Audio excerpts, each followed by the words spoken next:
It's really a pleasure to be here, and I'm very excited that all of you could take time out and come on a Friday morning to this very important topic that's going to affect the fate of all of us, the green economy. So the title of our presentation is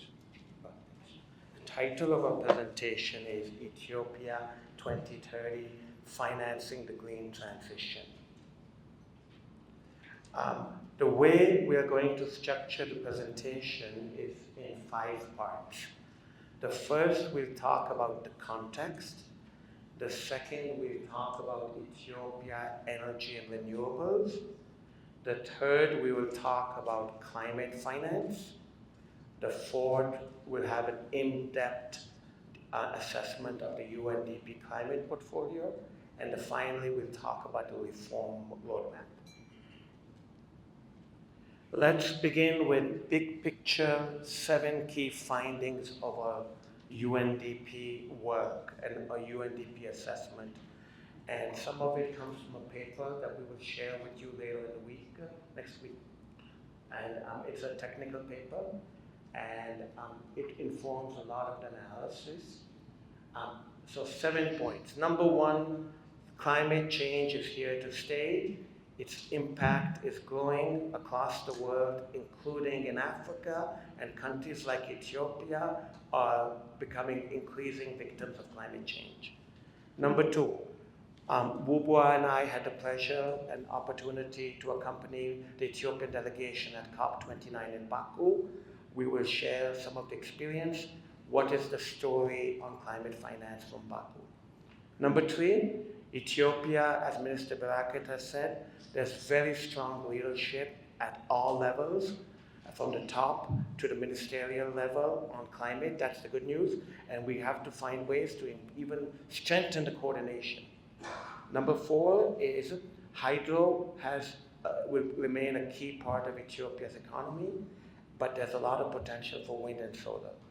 Number 5, we believe that the innovative climate finance world is yet to come to Ethiopia, but there's huge potential.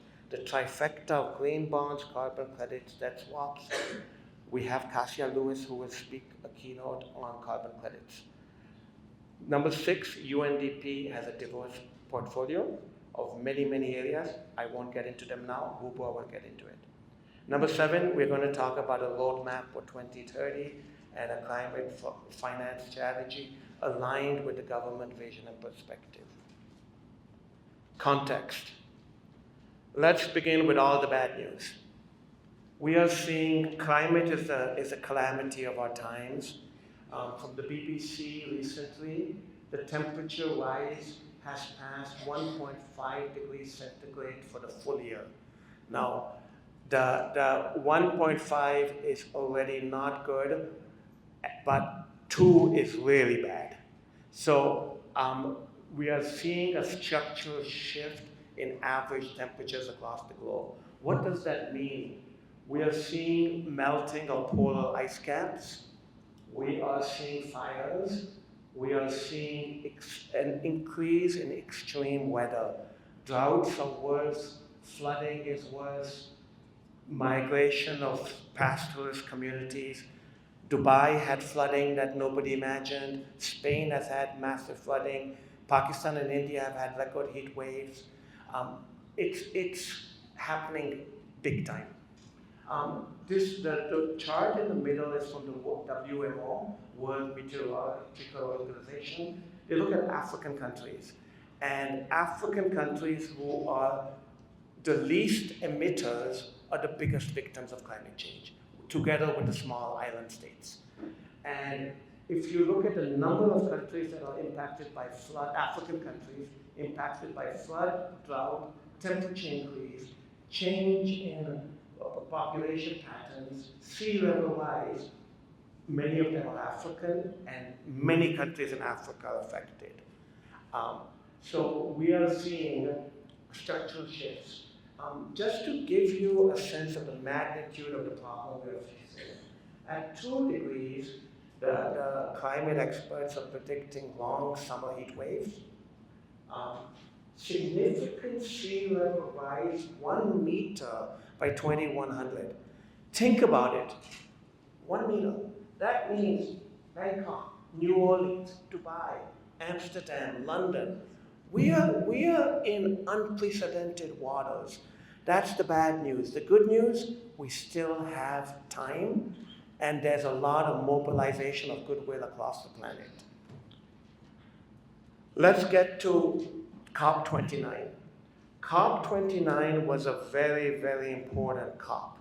It's the first time that more than 60,000 participants discussed one of the central issues, which is climate finance. It is dubbed the Finance COP. Now, we had the privilege to participate in the Ethiopian delegation with a very strong message from President Tai and Minister Fitsum, in which Ethiopia has been an advocate on 4 key parameters. So let's go to the 4.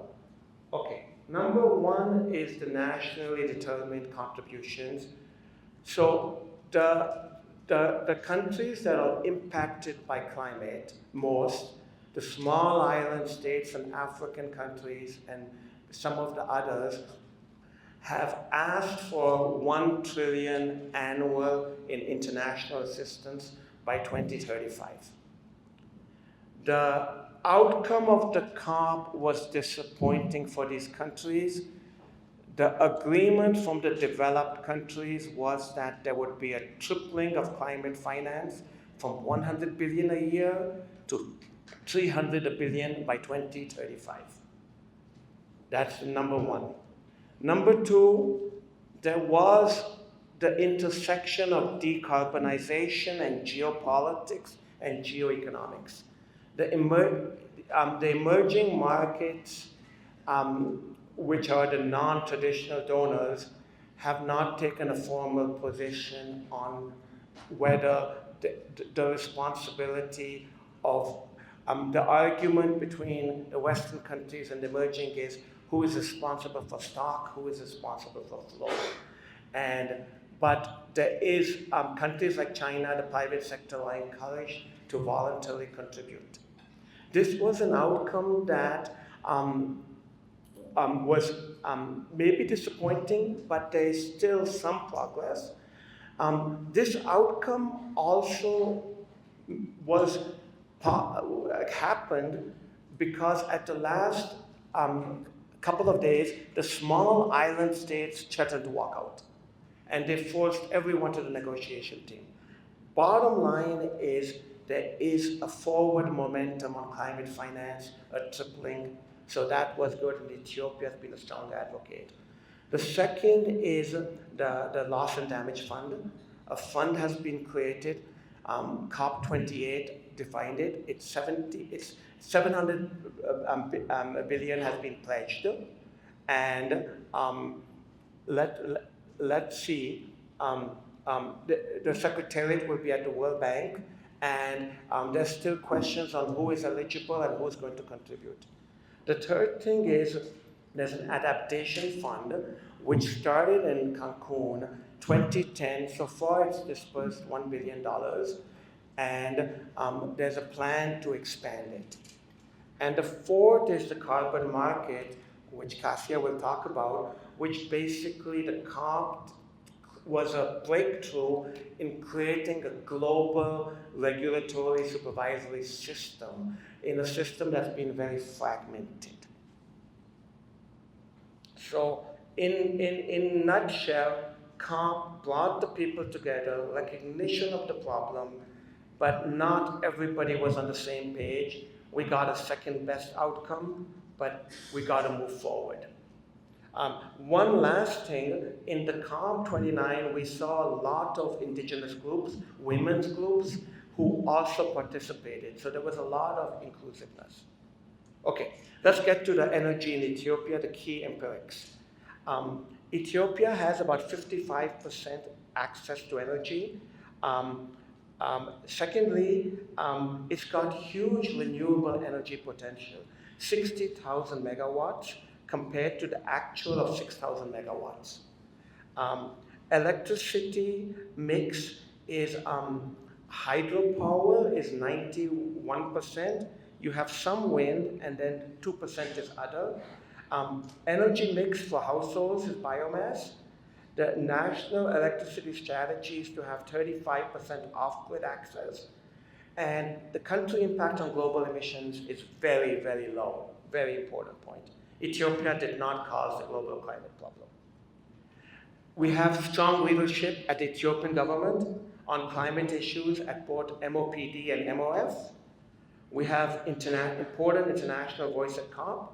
As Sam and Minister Barakat have said, the green legacy is moving. There's a lot of dynamic work happening in the forest sector that is not well known in Ethiopia, I believe. There's a lot of collaboration with many donors. And some of us who have been sitting in the ride, the Chinese bid, know that Ethiopia is one of the first with a new EV policy of banning cars of fuel combustion imports. Ethiopia, at the Paris Agreement and NDC, it needs much more support domestically and internationally in terms of resources to accomplish its Paris Agreement goals. So Ethiopia is moving forward, but there's a critical need for support from international finance and some domestic resources. These are the NDCs. This is the Ethiopia Energy Development Plan articulated by Ministry of Planning in collaboration with UNDP. There's a very ambitious vision of coverage increasing, power usage going down, power generation capacity going up from 5,000 to 20,000. That's a quadrupling. Electricity export. People don't know, some people don't know Ethiopia is a big exporter of power to other countries in Africa. So there's an ambitious vision. Hydro. Hydro is the backbone of Ethiopia's renewable. It's huge potential at 45,000 megawatt because of the resource endowment. 12 river basins, it's the water tower of Africa. The GERD is now going to more than double the capacity. Ethiopia recently got non-concessional money from the Italian SACE to finance Koisha, which is a very promising dam of 1,800 megawatts, several new projects in the planning. Hydro has a few constraints. The map shows the dispersion of hydro in Ethiopia, how much is in operation, how much is planned, and the future. There's some constraints to hydro in our analysis. One is hydro requires a lot of capital in a world where money is not easy. That's an issue. Two is there's transboundary issues. Ethiopia borders other countries, and some waterways go to other countries. Three is climate change will impact hydro. The models are not clear on the total impact, but there's going to be some impact. And four is there's environmental permits, safeguards. Hydro projects are complicated, but they have huge returns. Second is solar. Haile and I, afterward I introduced you to a team. We went to South Africa to do a case study. So that's me inspecting the solar panel. It's a paradox and a mystery. 60% of solar capacity in the world, yet only 1% of installed solar in Ethiopia. What's going on? The sun, the estimates are 28,000 megawatts can be used. What's the reality? All large-scale solar projects have not been successful so far with the PPP modality. There's strong interest from both UAE and Saudis. Mini grids are promising, but challenging. Wubua will get into the both sides of it. What are the constraints of solar? Why hasn't solar taken off? We thought 5-10 years ago solar would be a magic. But one is security, there's some security issues. Two is solar is intermittent. When solar, what happens at night? you need, and I'm going to get into the details a bit of it, what we discovered is that the panel costs have gone down dramatically thanks to aggressive investments in China. 50% of investments in renewables are in China. All the solar panels are coming, many of the wind turbines, and the costs have gone down. But logistics costs and storage costs, battery costs are high. In South Africa, we were told that it's still complicated, the economics of solar, the upfront costs of solar. Private sector has not fully engaged with the public sector in Ethiopia. Scaling solar, there's a very interesting study by T. Lemery who says that for every $1 of financing, we've gotten only 28 cents from the private sector. Something is not right in the way that the private sector is working with the public on solar. South Africa shows it's possible, but we need to get into details. Wind. Wind is great. We all like wind, not too much wind, but large potential. Estimates vary, 10,000 megawatts. Ethiopia has low installed capacity, 400 megawatts from Adama 1 and 2, Ashagoda and Aisha. Limited success. Projects start, there's a great vision, but then they stop and go.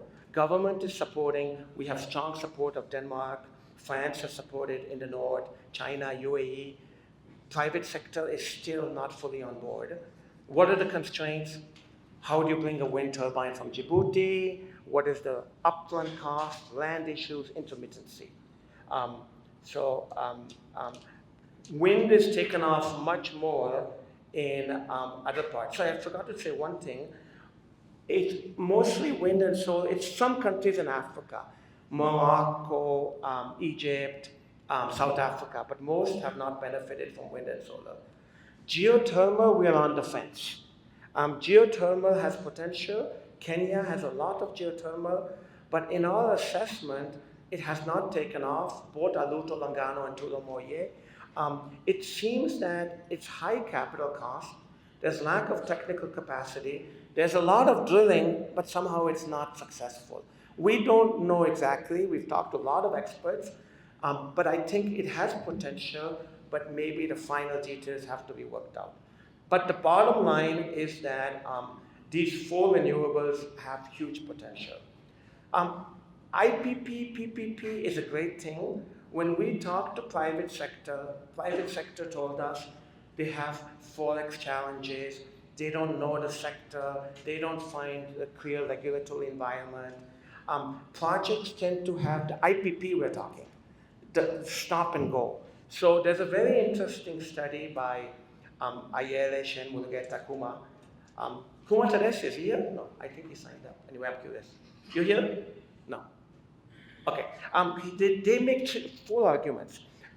They say that why have there been delays? Because of the ambitiously high number and size of IPP projects, overlapping mandates, insufficient capacity at the transactional level, and not enough policy support.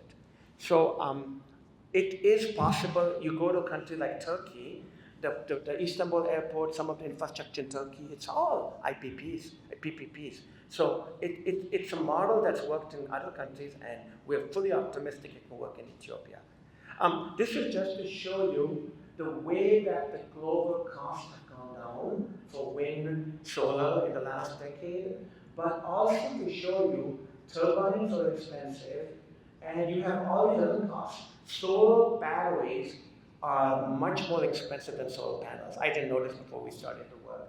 And then you have many other kind of costs. Climate finance. We aren't going to get too much into numbers because numbers are a little bit complex. But I just want to tell you a story. Ethiopia has been a very large recipient of climate finance. And the donors have been mostly Ethiopia gets money from the multilateral vertical funds, GEF, GCF, bilateral aid, multilateral, IDA, non-traditional private sector. Ethiopian money for climate is largely grant, 70% is grant. There's a very limited use of concessional debt and very low borrowing of commercial. Most of the money historically in Ethiopia has come from adaptation, but and less for mitigation. But it's in the NDCs, it's the opposite. More is envisioned for mitigation. Afolu, which is kind of agriculture, forest, land, is the highest contributor to emissions with 29% of finance.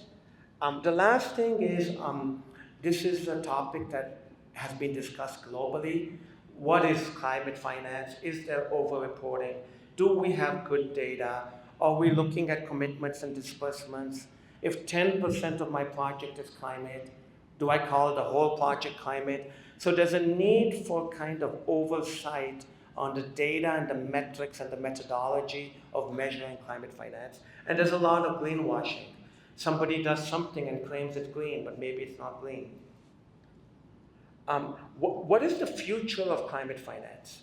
Um, so I want to just say that basically it is the finance for green renewable energy is here to stay, and Ethiopia has huge possibilities. The trifecta of carbon credits and green bonds can give at least 2 billion by 2030. Debt for nature swaps and payment for ecosystem services are very valuable. Multilateral vertical funds are not huge, but they're stable, consistent sources of financing once you understand procedures and methodologies. Adaptation fund and loss and damage fund. Loss and damage fund is a new animal on the block. It's starting, the 750 million pledges. We think that Ethiopia and other countries can get quite a bit. It just needs, the building needs to settle. And the determination of which countries qualify is, important. Blended finance is possible but complex to find the right formula, bringing private and public sector. In the Q&A, we can get more into that. Jeffrey Sachs at COP said Elon Musk and the billionaires should be paying billionaire tax. I don't know, but that's a possibility. Corporate taxes. I just wanted to say one thing about China. China is the biggest bilateral donor to Africa, lender.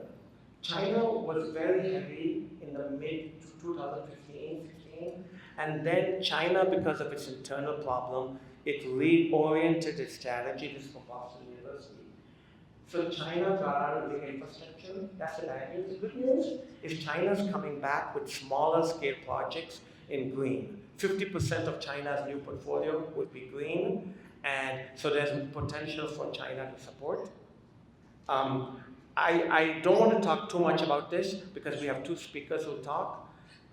But green bonds, carbon credits, and debt for nature swaps. Green bond is basically you have an instrument to finance investment with environmental benefits. Debt for nature swaps is a country owes money, and instead they use the money to make a project. And let me get to Wogwa UNDP climate portfolio. Good morning. Now I'll briefly present the UNDP's environmental portfolio, which we refer as Climate Resilient and Environmental Sustainability Unit. This unit is the largest unit the country plays in terms of resource management and also diversified programs projects. As you heard, climate-induced crisis is a reality in Ethiopia. The trend used to be every 10 years, but decline to every 5 years, then it's frequent every year. The common phenomena in climate-induced crisis are drought and flooding. Unfortunately, due to the topographic situation of the country, Ethiopia is receiving in the same year both La Nina and El Nino, that is within the same year, severe drought and also flooding. So, mentioning only some of the extended implication of this phenomena is reduction of up to 10% of the country's GDP, and also leads to between 40 to 70% of reduction of agricultural production, depending on the severity of the climate crisis. Taking the exact example of the last 2022-23 severe drought in Somalia and Borno, it is true of the over 4.5 million deaths of livestock. As you can imagine, climate-induced impacts is affecting mostly pastoralists because they need 3 to 5 years to restocking the farming community, which can happen if they have good rainy season. And in the same year, this crisis also lead to impact over 7.5 million population to be food secure. So this is the reality, and this is the extended impact of climate crisis in Ethiopia. Recently, in addition to this one, we have also landslides and also earthquake coming up. The climate resilience of the climate portfolio of UNDP has 5 major priority areas. The first one is, of course, climate change adaptation and mitigation, followed by natural resource management, access to renewable, affordable, and clean energy, disaster risk management, last but not least, urban waste management and sustainable urbanization. UNDP is not only managing programs and projects piloting the diversified portfolio, but supporting government in high-level policy and strategy preparation, including the strategy, the drafting of CRG strategy, and also the lead in CRG facility, and also functionality of the CRG facility. Through this facility, the country was able to mobilize over $300 million climate finance resource from different bilateral and multilateral sources. We are also engaging in supporting addressing the Paris Agreement, transparent reporting, and also in updating national determined contribution, and also the preparation of certain international communications. Then also engage in NAPA and the Green Legacy implementation, National Adaptation Plan and Green Legacy initiatives, and also disaster risk finance strategy preparation. Coming to the climate change adaptation and mitigation, I would say UNDP was among the first organization piloting climate change adaptation. In 2010, even before the CRG strategy, we had piloted the climate change adaptation in 2010 under the title Climate Coping with Drought and Climate Change using the Special Climate Fund of the GEOF. In World, one of the known critically affected droughts in 1984. So the resource was very small, it was around 995,000. So UNDP used innovative of investing this resource and also cost-effective, efficient way.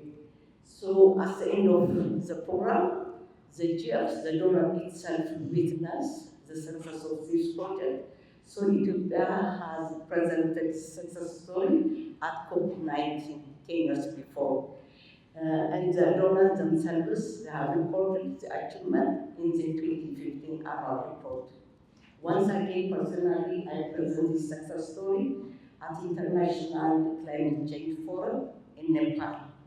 So using these best practices, we replicated in 4 regions, increasing the volume of resource 5 million, implemented the promoted autonomous adaptation in 4 regions, including Tigray, Oromia, Amara, and the previous SNNP. Then the title of the project was promoting autonomous at the local level. Once again, this project also attracted central attention, and Ethiopia presented it at COP21 and COP22. So we have also tested as UNDP climate change adaptation in different ecosystems, that is in highland ecosystem and also lowlands ecosystem. Our highlands ecosystem climate change adaptation has shared its experience for 15 African countries here in Addis Ababa.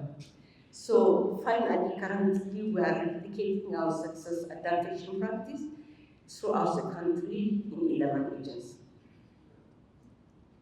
So our innovative approach or our adaptation experiences in the area of climate change is engage livelihood support through diversified income generation, restoration of extremely degraded areas, and also introduction of different adaptation technology, including automatic weather station, and also providing multi-hazard and water information.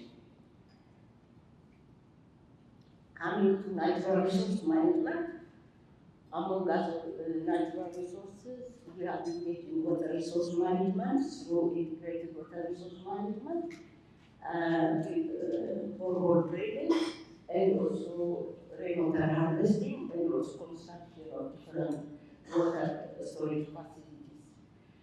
The other key areas of resource management is forestry. Among the many achievements, we engage in the preparation of the famous sector development plan, which is the roadmap for the government of Ethiopia in the forest sector development, and also establishment of the forest sector, national transformation of the forest sector, to transform the forest sector management. And finally, with biodiversity and wildlife conservation, I would say we need NCP. We have supported over 24 protected areas and conserved unique flora and fauna of the country. Access to renewable energy.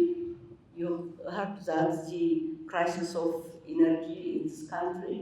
We are struggling to support government in filling the gap for universal coverage. So areas where we need is in energy access, scaling up, energy financing, and capacity building. And we are also piloting power inequality that is intensely concentrated on women in energy sector at all levels. Disaster risk management, you can imagine how disaster risk management is becoming important due to the country's permanent crisis. Our focus so far is in disaster risk management, at policy and also at program support level. We've been engaged in documenting water risk profiling, community level recovery, and resilience building, introduction of early warnings through autonomous weather station, and capacity building. This picture shows you one of our success stories of crisis management in Goryobuchi, not only from environmental or climate crisis, but also jointly with conflict crisis. So communities are enjoying the program. This is a picture taken from that one. So if climate change induced crisis a permanent phenomenon, UNDP is coordinating as an agency in piloting management resilience in Somali region to replicate in other regions. So as you can see, all the highlighted red areas are severely climate-induced affected regions of the Somali region. Nearly almost all Somali region is severely affected except the yellow highlighted areas. So this Somali region resilience program includes three strategies. The first one is of course climate change adaptation, followed by human capital development through skill training of different adaptation techniques, and also through provision of diverse livelihood to cope up with the climate crisis. Then another area is improving environmental governance. And the fifth one is more important, if possible to prevent conflict, otherwise minor conflict, and then peace building and social cohesion. These are the six programs of the Somaliland Integrated Program.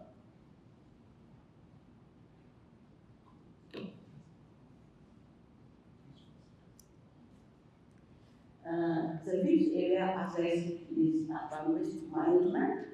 We have tested the solid waste management in 5 cities of Ethiopia.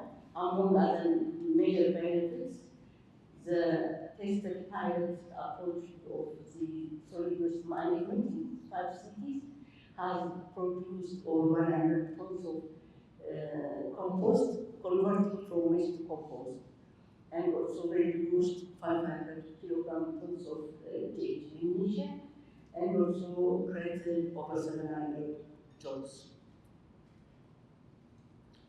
So I will briefly also mention some of the key achievements, I would say, of the unit.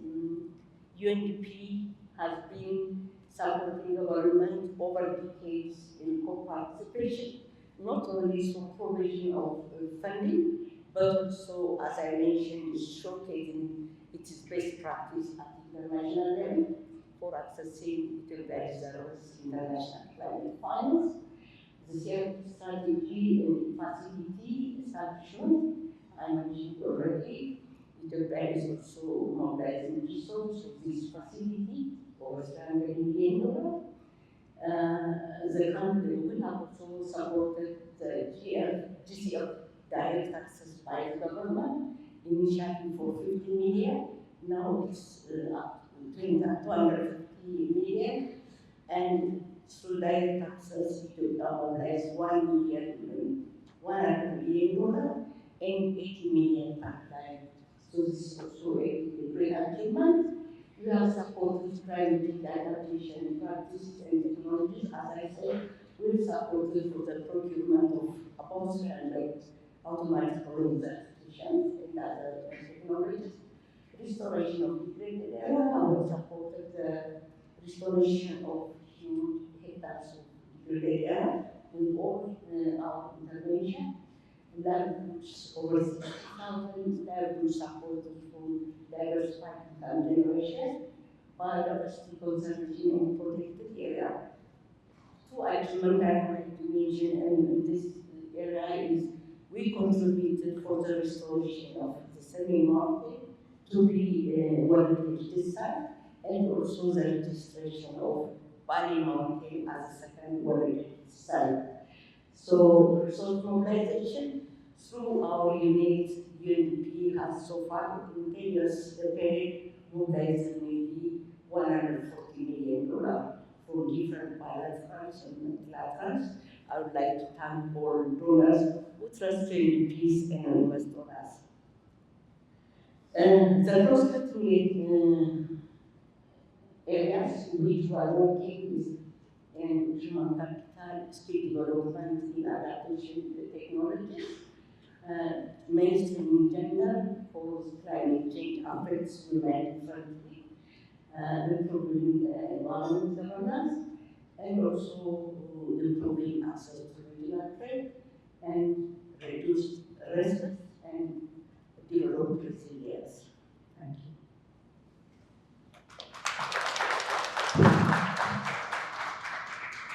We have one final slide. I don't want to repeat anything that Wubwa said, but I just wanted to kind of complement all the things that Wubwa said. So we have a detailed roadmap in our paper, and we'll be looking forward to working with government. There's 5 things that we wanted to highlight as the way to move forward, right? The first thing is that there's a world of money out there. And while ODA is in crisis, climate finance, I believe, is not in crisis. There's a lot of happening, private sector, new non-traditional people, there's a lot. So we need to tap into innovative climate finance and many others, bilateral, multilateral, number one. Number two is I think on the renewable space, Ethiopia has all the elements. It's to put them together and leverage, solve some of the last mile problems, bring in the private sector, and coordinate and make a policy. Number three is a pipeline of bankable projects, the way the Indians do with the green bond. The Indians have a list of bankable projects. When they get a green bond, then they decide how to allocate the money. So I guess the American word we use is shovel-ready projects. Make sure the projects are waiting for funding. And once you have a good feasibility study, the money comes. Number four is data. We need data, we need monitoring, we need MRV, we need a lot of kind of empirics, beneficiary assessments, as we move forward. And finally, I think one of the key points of what Buba was saying was investment in climate adaptation infrastructure, early warning systems. This problem is not going away. You can mitigate, but you also have to adapt. Buba and I want to thank you all and look forward to the next part of the conference. Thank you.